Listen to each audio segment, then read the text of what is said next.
Hi, everybody. I'm Joe Tessitore alongside Teddy Atlas. Good evening and welcome to the MGM Grand here on the Vegas Strip in beautiful Las Vegas, Nevada for tonight's main event. 10 rounds, middleweight action. A lot of talk heading into tonight's matchup. Everybody expecting this to be a great night of action. His focus is front and center as he makes his way to the ring right now.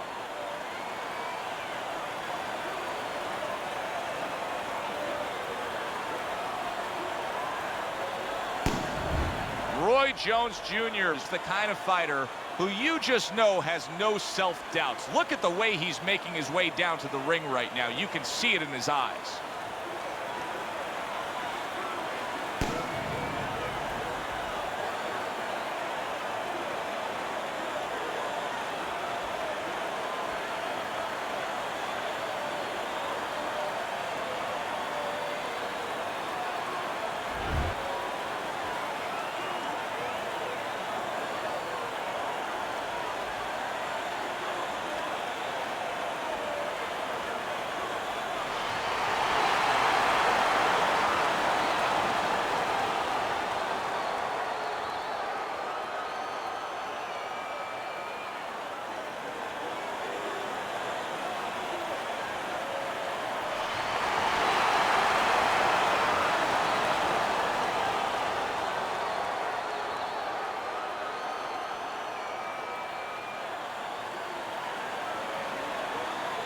Remember, guys, obey my commands at all times. Let's have a good, clean fight. Touch him up.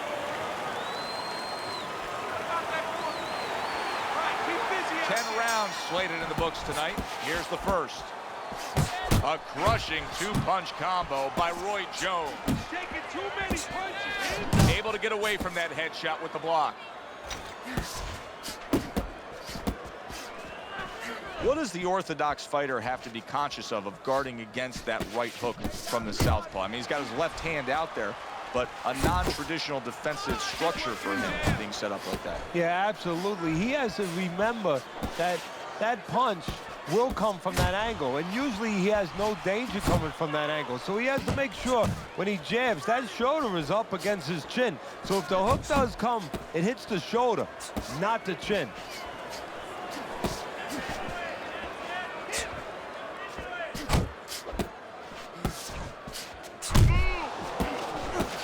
That's a big shot he just scored with. And why did he score? Because he created range, created distance, created a hole, and he filled that hole.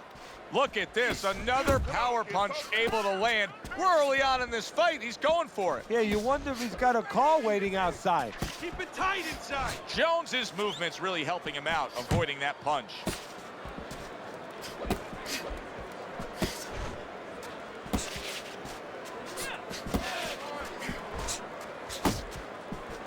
Halfway through round number one.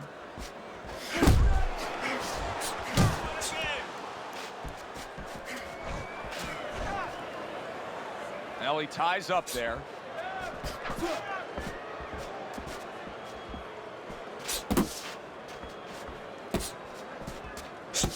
Jones is missing the mark by a mile. That just was nowhere to be found.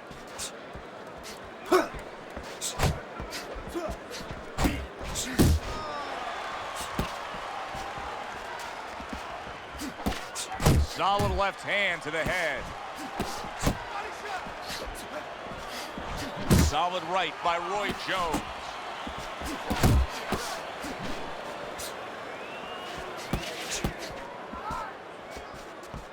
I've heard people say about Roy Jones Jr., no matter what sport he was going to apply himself to, he was going to be a pro. He was going to be successful. If he played football, this is a guy that could have been a great defensive back. If he had taken on baseball at a young age, he would have made the major leagues. We know what he would have done in basketball. He's an accomplished basketball player as it is. You agree with that? Well, to a certain extent, I do, because obviously he has good athletic genes. He is an athlete. He's a guy that possesses really tremendous physical abilities. But his temperament, he's a guy who's confident. He's a guy that's stubborn, a guy that wants to prove you wrong and make himself right. He's a guy who's really determined to get his way. In and out. And this round comes to an end. Jones's corner's got to be thrilled with what they just saw. They won that last round. They put down a beatdown on their opponent. And now they got to be thinking, hey, this thing could really snowball in our favor big time when we get off the stool here. Yeah, they have to feel that way. Keep it going. Why change it now? You know, what you did the last round, it worked for you. It got you into a commanding position. Keep doing it. Keep doing more of it. But remember your defensive responsibilities as you go forward.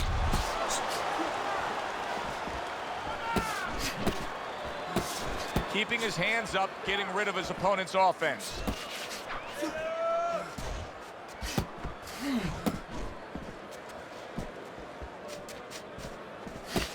Good defense just covering up down low. He took a shot, but he came back with a right hand of his own.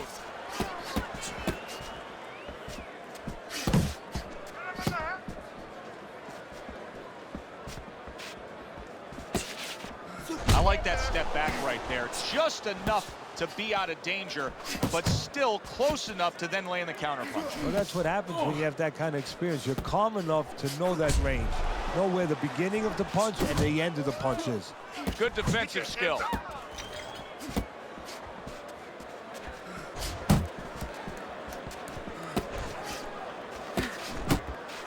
Halfway through this round. See, he's got his guard up really well that time, and it protects his head. Side to side, move your head.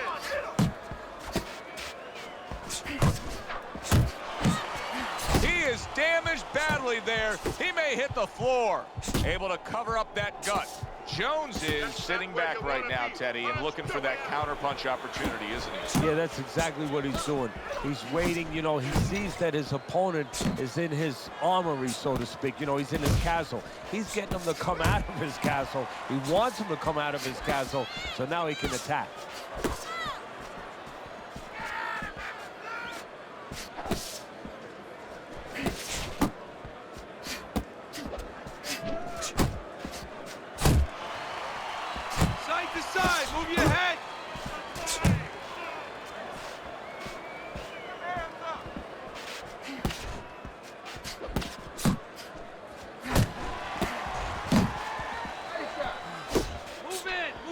Jones Jr. is showing that he's got some defense of his own. He got away from that punch.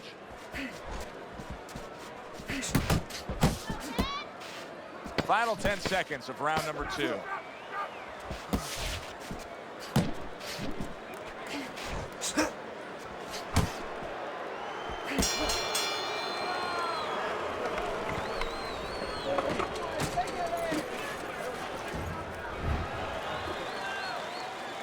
Roy Jones Jr.'s bounce is back in his step. Start of a new round, coming off of a round in which he really took some punishment.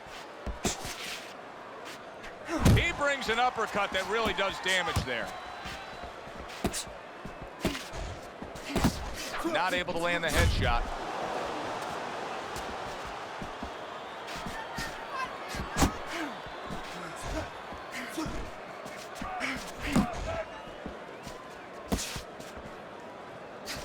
Little head hunting with the left. A stabbing right hand by Roy Jones.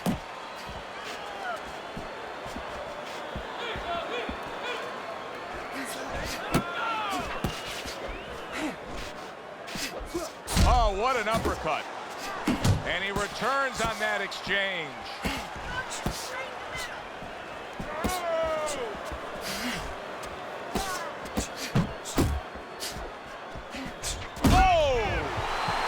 To the head and right to the canvas.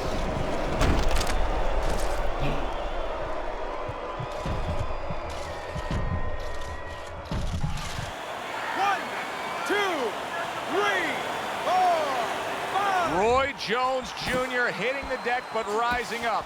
Well, when you drop your hands, you pull back, you do all those things, sooner or later there's a chance you're going to hit the deck.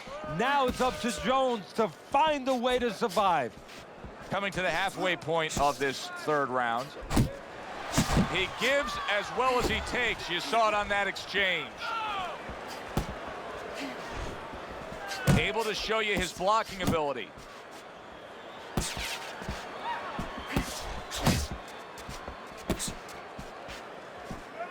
He is staggered and stumbling.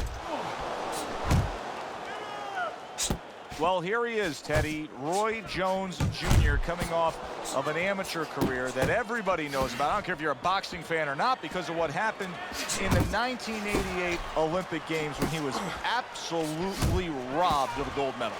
It actually changed the scoring system, the rules of how they went about